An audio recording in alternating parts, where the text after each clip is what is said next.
Olá, tudo bem? Boa noite. Está começando mais uma edição do Jornal da Difusora. Vamos aos destaques de hoje. Engavetamento na BR-010 deixa 2 pessoas feridas e causa lentidão no trânsito. Corpo de cabeleireiro é encontrado dentro de kitnet na capital após 2 dias desaparecido. O Procon instaura portaria para apurar suspensão de energia na casa de idosa em Imperatriz. E ainda, músico volta a tocar violão após tratamento oncológico na cidade de Caxias. Essas e outras notícias a partir de agora no Jornal da Difusora.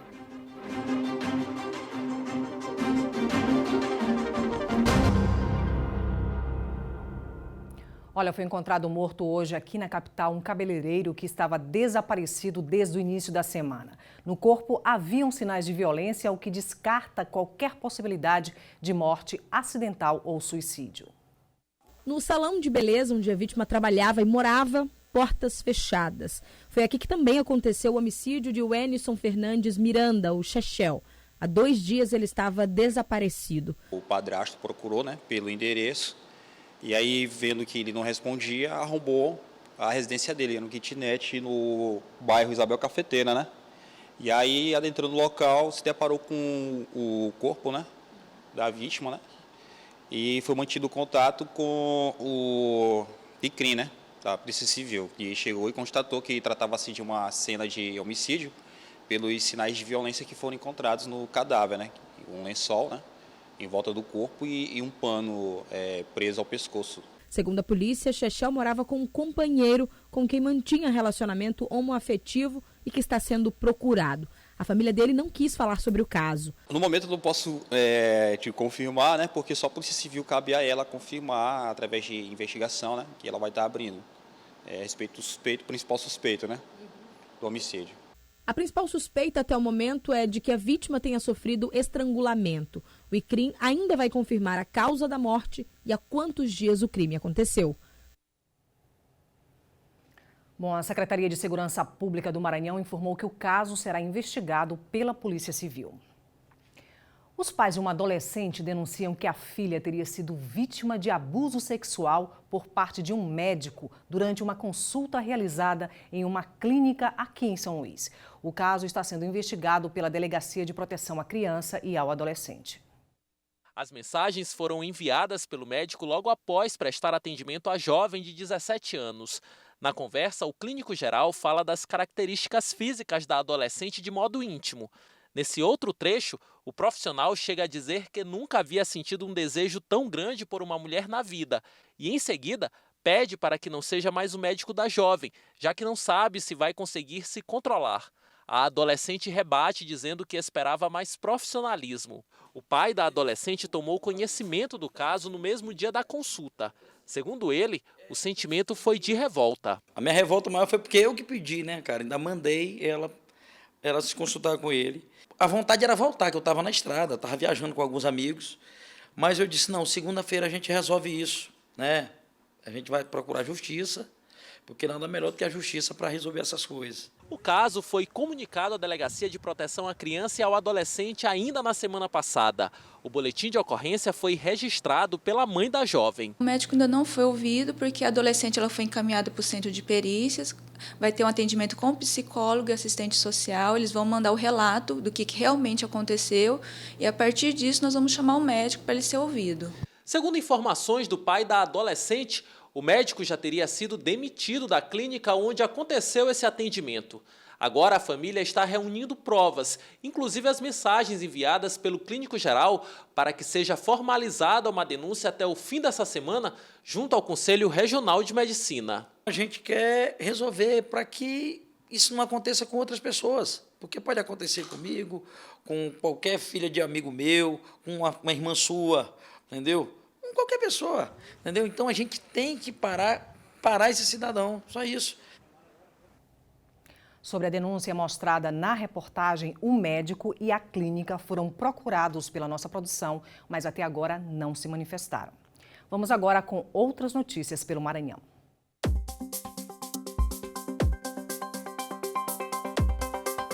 Um engavetamento na BR-010 deixou 2 pessoas feridas hoje pela manhã. Segundo a PRF, a colisão envolveu 4 veículos e causou uma lentidão no trânsito.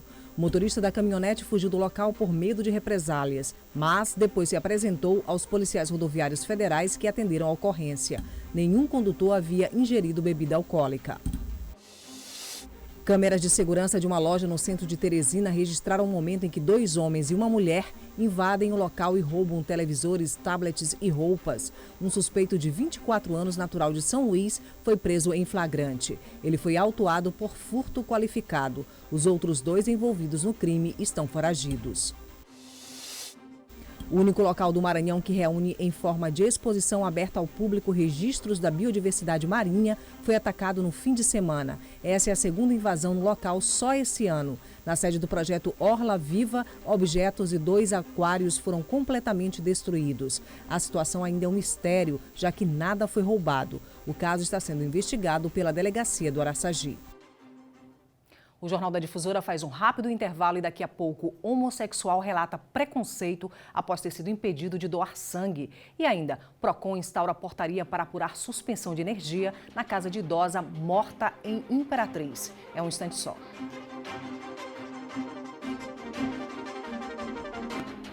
Estamos de volta com o Jornal da Difusora para todo o Maranhão.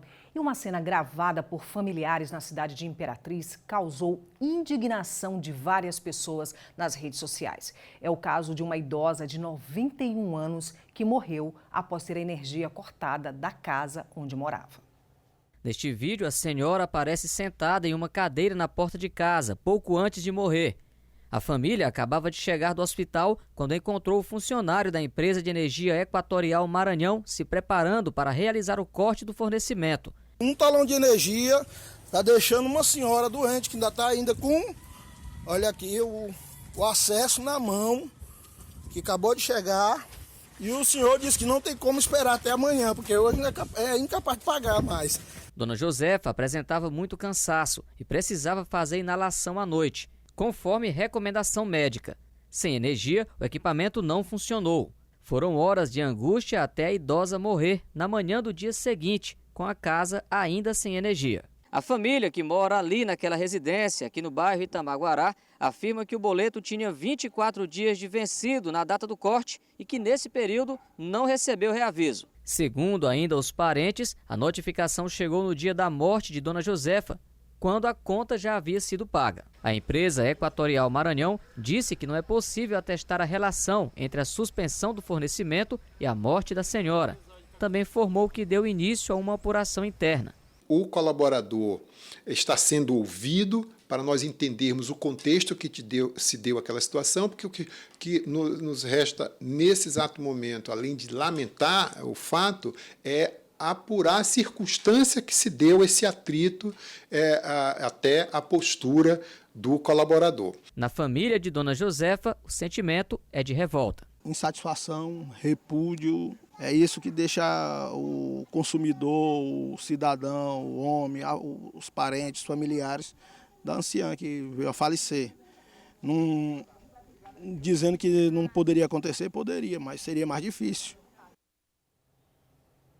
A direção do Hospital Municipal de Imperatriz, onde a idosa foi atendida, não retornou os contatos feitos pela nossa produção.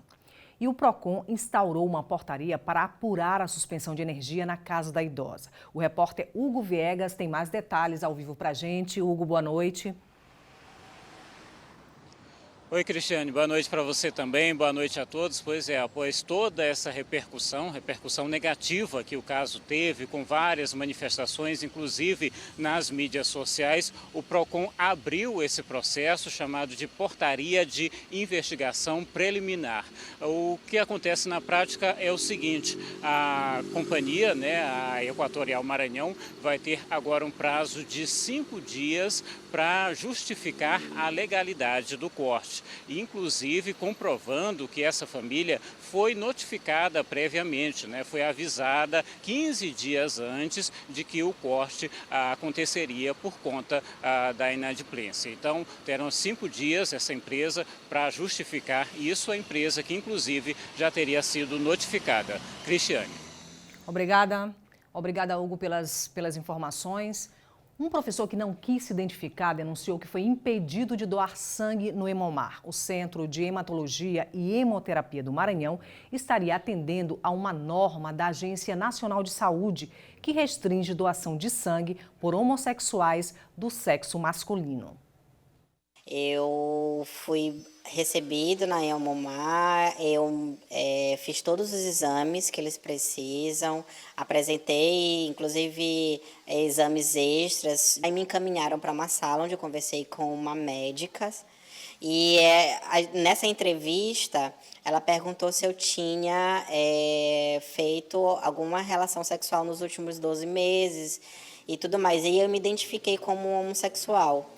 Ao me identificar como homossexual, ela de cara descartou a possibilidade de ser doador de sangue. E eu perguntei por quê. E ela disse que eu fazia parte de um grupo de risco. Uma matéria sobre o baixo estoque de sangue no Centro de Hematologia do Maranhão encorajou o possível doador a questionar a recusa. É que o artigo 64 da Portaria 2.712 de 2013 da Agência Nacional de Vigilância Sanitária estabelece que homens homossexuais só podem doar sangue após 1 ano sem manter relações sexuais com outro homem. Para o presidente da Comissão de Direitos Humanos da OAB Maranhão, a restrição está ultrapassada. Um teste identifica se há possibilidade ou não de contaminação. Então, evidentemente que essa conceituação é uma conceituação ultrapassada e que hoje está servindo apenas para colaborar com discursos preconceituosos em relação à população LGBT. No Brasil, apenas 1,6% da população doa sangue regularmente, segundo dados do Ministério da Saúde. A restrição aos homens homossexuais faz com que o país perca cerca de 18 milhões de litros de sangue por ano. Enquanto o preconceito impede que milhões de vidas sejam salvas, o professor que leva uma vida saudável e poderia doar até 3 litros de sangue por ano, deixa seu recado à sociedade. O risco de qualquer doença sexualmente transmissível, ela está em qualquer lugar, mas dói em ver que o estigma ele ainda é direcionado ao nosso grupo LGBT. Eu fico muito emocionado porque a gente quer ajudar. A gente só quer ajudar, então eu não entendo. Olha, essa regra da Anvisa é contestada pelas entidades de direitos humanos e do público LGBT+. Uma ação movida pelo PSB junto ao Supremo Tribunal Federal em 2017 diz que essa medida é inconstitucional e considera que está configurado preconceito contra os homossexuais. Na ação, o partido argumenta que é o comportamento de risco e não a orientação sexual que deve determinar as chances de infecção por doenças sexualmente transmissíveis. O caso deve voltar à pauta do STF em março deste ano. E a gente vai para mais um rápido intervalo e daqui a pouco o Observatório do Turismo divulga perfil do visitante em 2019. E ainda, músico volta a tocar violão após tratamento oncológico na cidade de Caxias. É um instante só.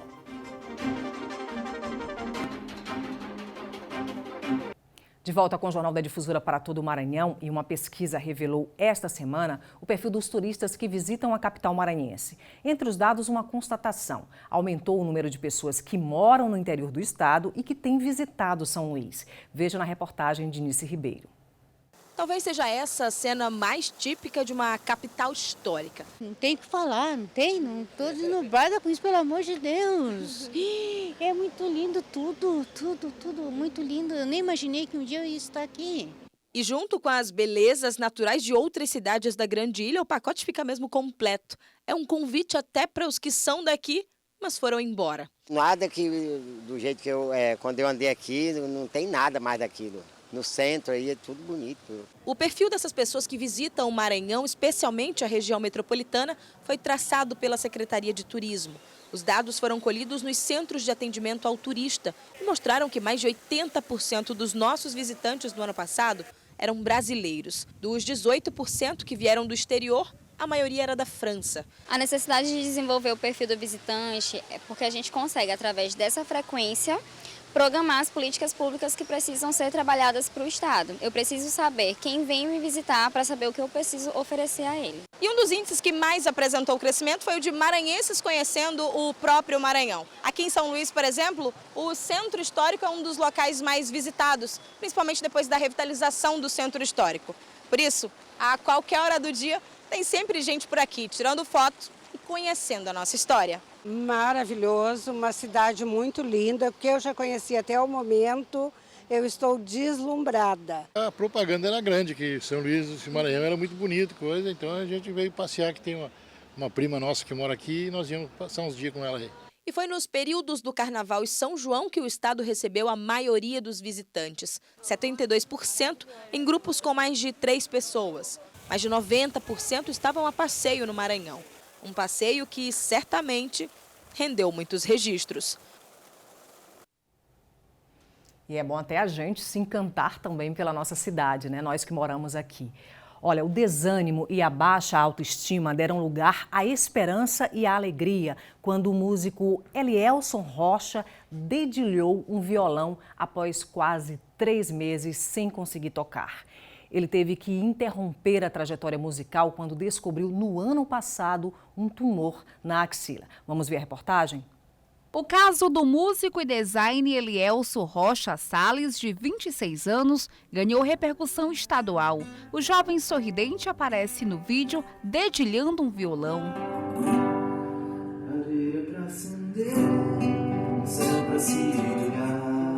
O músico estava longe dos instrumentos musicais em decorrência de um tumor na axila direita, diagnosticado desde o ano passado com linfoma anaplásico no Hospital Macro-Regional Dr. Ruth Noleto, em Imperatriz, onde ele mora. O tipo do linfoma do Elielson, ele é um tipo mais agressivo, mas o interessante nesse tipo de tumor é que também ele responde muito rápido a quimioterapia. Elielson foi transferido para realizar o tratamento oncológico no Hospital Regional de Caxias.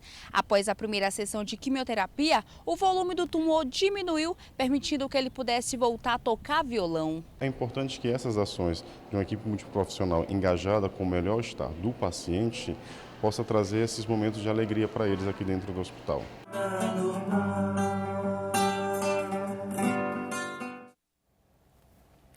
As reportagens dessa edição você pode rever no portal MA10 e só lembrando que amanhã cedinho, às 6 horas, você tem o Bandeira 2 e às 7 da manhã o Bom Dia Maranhão. Muito obrigada pela sua audiência e a gente encerra com imagens ao vivo da Avenida Marechal Castelo Branco, em São Luís. Uma boa noite para você, até amanhã.